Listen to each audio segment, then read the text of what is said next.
Mic check 1.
Good morning, everyone. It is just after 11 a.m. and all the commissioners are present. So we'll begin the agenda meeting for today, Wednesday, October 29th. I would ask those who are participating on the call to please mute your phone unless you need to speak. Today there is one new order, one case discussion item, and two other discussion items. But first we have minutes to approve from the October 22nd, 2025 agenda. Commissioners, are there any changes or modifications to those minutes? Hearing none, all those in favor of adopting those minutes, please say aye. Aye. Aye. Those opposed? By a vote of 4-0, those minutes are approved. The first and only tariff and new order today is in file number EC-2025-0136. Sherry Meadows versus Greenbelt Express. On October 15th of 2024, Ms. Meadows filed a formal complaint against Greenbelt Express opposing the route of Greenbelt's alternating current transmission line, the Tiger Connector, across her property in Callaway County, Missouri. The commission allowed Ms. Meadows to amend her complaint, and ultimately Ms. Meadows alleged that in addition to Greenbelt violating two of the findings of fact in the commission's CCN order, Greenbelt had also prevented her from contacting the commission and withheld information regarding their route approval process. Staff filed two reports on January 17th and June 12th, and in each report, staff concluded that Greenbelt had not violated any tariff, rule, statute, or commission order. The commission then held an evidentiary hearing on August 20th. At the hearing, the commission admitted the testimony of 7 witnesses and received 22 exhibits into evidence. I am personally sympathetic to Ms. Meadows and the landowners in general who are impacted by the routing and siting of transmission lines and other infrastructure. I'm grateful that the commission has a process where staff can investigate landowner concerns, and the commission may hold a hearing and directly hear from impacted landowners. However, the evidence in this case does not support the relief that Ms. Meadows is requesting, which is to have the line moved from her property and onto a neighboring landowner, a landowner who has not been notified nor has been given the opportunity to participate, which would violate a commission order. And while I do believe that Greenbelt has improvements it needs to make when communicating with impacted landowners, Greenbelt did provide evidence of all of its contacts with Ms. Meadows and the information it provided to Ms. Meadows, so I do not believe there is sufficient evidence to support the allegation that Greenbelt withheld information or prevented Ms. Meadows from contacting the commission. Thus, based on the evidence provided in this case, this order denies the complaint. With that, I recommend we approve the order version number 2. Commissioner Coleman. Thank you, Madam Chair. I am in agreement with your comments, so I support the order. Thank you, Commissioner Coleman. Commissioner Kolkmeyer. Yes, thank you, Madam Chair. I do agree with your comments and concerns, and I will support this order. Thank you, Commissioner Kolkmeyer. Commissioner Mitchell. I'm in support of the order. Thank you, Commissioner Mitchell. All those in favor of approving this order, please say aye. Aye. Aye. Those opposed? By a vote of 4-0, that order is approved. We do have a case discussion item today in file number ER-2024-0189 in the matter of Evergy, Missouri West request for authority to implement a general rate increase for electric service. Judge Pridgeon. Chair Hahn, Commissioners, good morning. If you'll recall, this issue that's going to hearing next Tuesday is a carve-out from the rate case. We had a stipulation, and this issue is explicitly carved out for hearing. I have summarized the parties' positions, and I believe we have 9 total witnesses. And so while we have next week reserved for the hearing, I would not expect the hearing to take the entire week. I believe those are all the comments I have, unless the commissioners have any questions. Are there any questions from the commission? Hearing none. Thank you, Judge Pridgeon. Now we're on to other discussion. We do have 2 sunshine requests that need to be considered. The first one I'll turn over to Judge Hatcher. Good morning. Thank you, Chair. The first request is from Lundy LLP. They are a law firm out of Lake Charles, Louisiana, and they are requesting copies of certain records related to the natural gas system of City Utilities of Springfield. The commission has approximately, an estimated 3,000 or so documents that would be responsive, but much of that information was provided by City Utilities, and therefore the release of those records requires authorization of the commission. I did contact City Utilities to inquire about their opinion on releasing this information, and City Utilities did respond with several objections, which I've laid out in the memorandum. Thank you, Judge Hatcher. My recommendation would be to release records that City Utilities has not objected to. Do other commissioners have thoughts regarding that release? Madam Chair, I support that position, but I have a question regarding the records that are not in debate with Liberty. Will all these records that have been requested be electronically sent? We're not spending hours and hours and hours of gathering this information, because we've had this discussion before about the amount of time that it takes staff to pull this information together. So I guess my question is, in the end, did we make a decision, or remind me of the decision we made regarding costs to entities requesting these records? That could be a question potentially for Judge DePel too. Sure. Yes, Commissioner, in order to determine what records there are, we still have to do the research, even if those are records that are not going to be released. The final decision about charging for those research time and costs was that we would do that in most every case. With regard to a complainant that's just asking for records from their informal complaint file, the commission doesn't usually charge for that.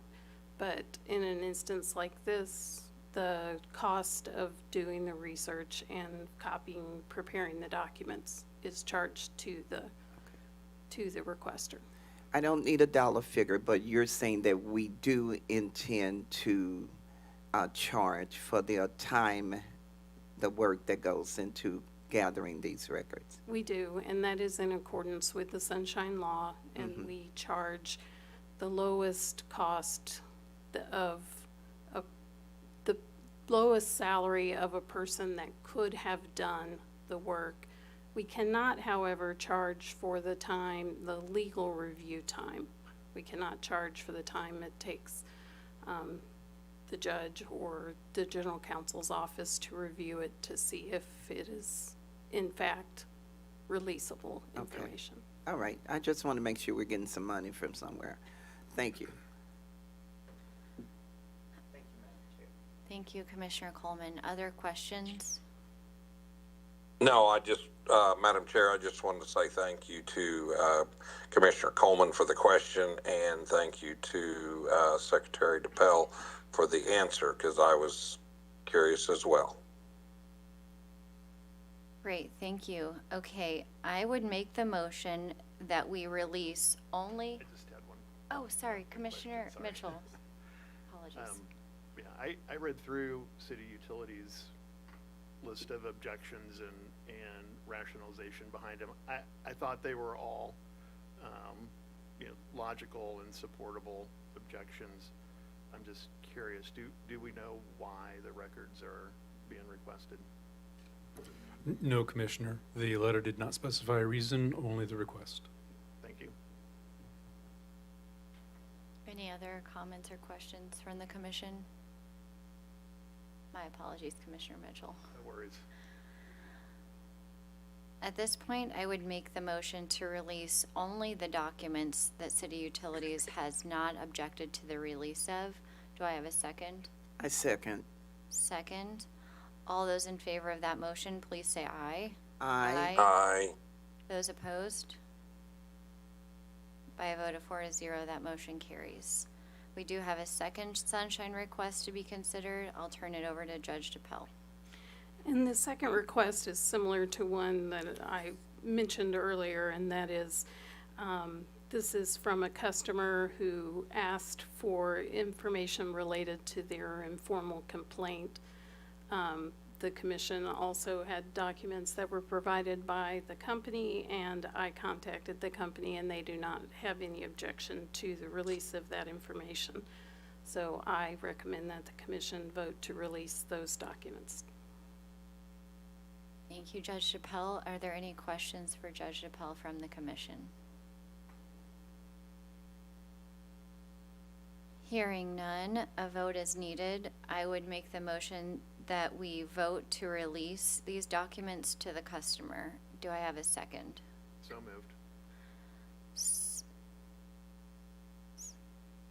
Second by Commissioner Mitchell. All those in favor of the motion, please say aye. Aye. Aye. Those opposed? By a vote of 4-0, motion carries. That concludes the business. We do have scheduling. Thursday, October 30th, we do have a local public hearing in case EA-2025-0238 in the matter of the application of Ameren, Missouri for a CCN, authorizing it to construct a new generation facility and battery energy storage system. WebEx only at 6 p.m. with Judge Clark. Tuesday, November 4th through Friday, November 7th, we have an evidentiary hearing in case ER-2024-0189. The case we just had case discussion on, room 310 here at 9 a.m. with Judge Pridgeon. Wednesday, November 5th, we have agenda at 11 a.m. We also have a rulemaking hearing at noon that day in case OX-2026-0047 on cold weather. Thursday, November 13th, we have agenda at 11 a.m., which has been moved due to the Veterans Day holiday that week. We also have a rulemaking hearing again that same day at noon in case OX-2026-0045 on advanced meter opt-out here at noon with Judge DePel.